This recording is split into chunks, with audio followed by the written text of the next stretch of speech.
you're in a high performance environment, like say you're an entrepreneur or you need to perform for your day job, there seems to be this association in recent years when it comes to diets that you have to eat something like with intermittent fasting, carnivore, keto, one of these diets that claims to improve your cognitive function, right? I want to speak a little bit to that just to kind of clear up some of the confusion around those diets, because I've tried all of those in the past. Like I've been on keto for extended periods of time, been on paleo, been on intermittent fasting.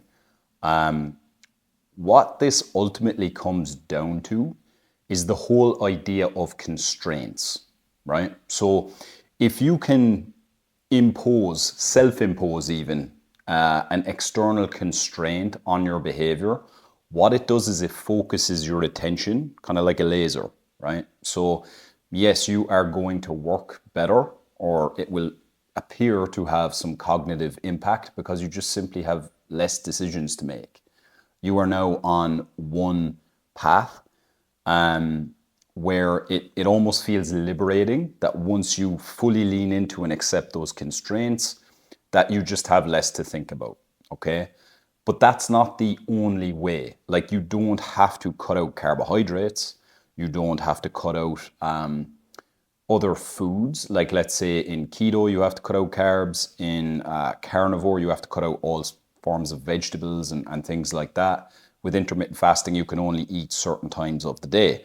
Like, what's working is the constraint, but they're kind of arbitrary, right? Like, even if you look at various religions, okay, like, from my perspective, religions are a great way of imposing constraints so that people can work towards building things, whether it be families, societies, empires, etc., right? And there's always a dietary component in them, right? It's built in, certain diets avoid pork, or sorry, certain religions avoid pork. Certain religions encourage fasting at particular times of the year. I think there's something to be said for placing these arbitrary rules and these constraints, but knowing that they're arbitrary actually gives you back a lot of freedom, right? Because you can still impose certain constraints on yourself, but you could make it more of a budget, which is what I basically preach, for want of a better term, with the flexible fat loss framework.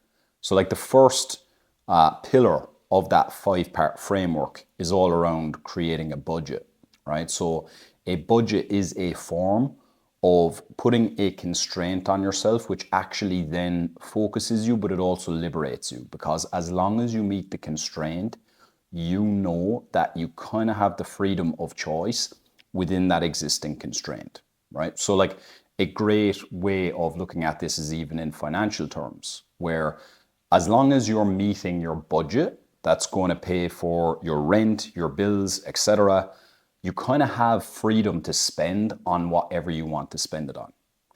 So that's a way that you can maybe, I guess, have your cake and eat it too, when it comes to flexible dieting. And that's why I'm all about flexible dieting, which is the notion that once you've reached a certain amount of protein in a day, you've reached a certain amount of fiber in a day, and it's within a certain caloric budget, that then for the rest of the day, the week, etc., you have a lot more flexibility so that you can still make fat loss possible, even if you have a busy career, you're entertaining clients, you're traveling on the road, you have family functions. Like, these are all real world events where your diet, like your high performer, keto, intermittent fasting diet, etc., it doesn't exist in a vacuum, okay?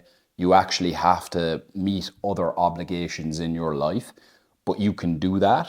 You can have the constraints that lead to higher performance without sacrificing your performance either in the gym, because you've got adequate carbohydrate. You've also got a bit more, I suppose, feeding your soul of the foods that you actually enjoy.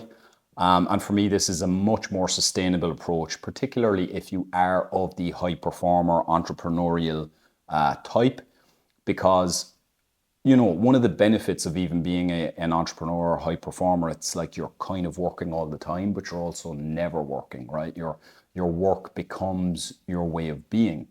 And in the same way, if you're following flexible dieting, your diet becomes your way of being, okay? Because you are eating the things you like pretty much every day. You don't have any restrictions on what you can or can't eat, but you do have constraints that channel that in the direction of the goals you're chasing, much like your performance when it comes to your work.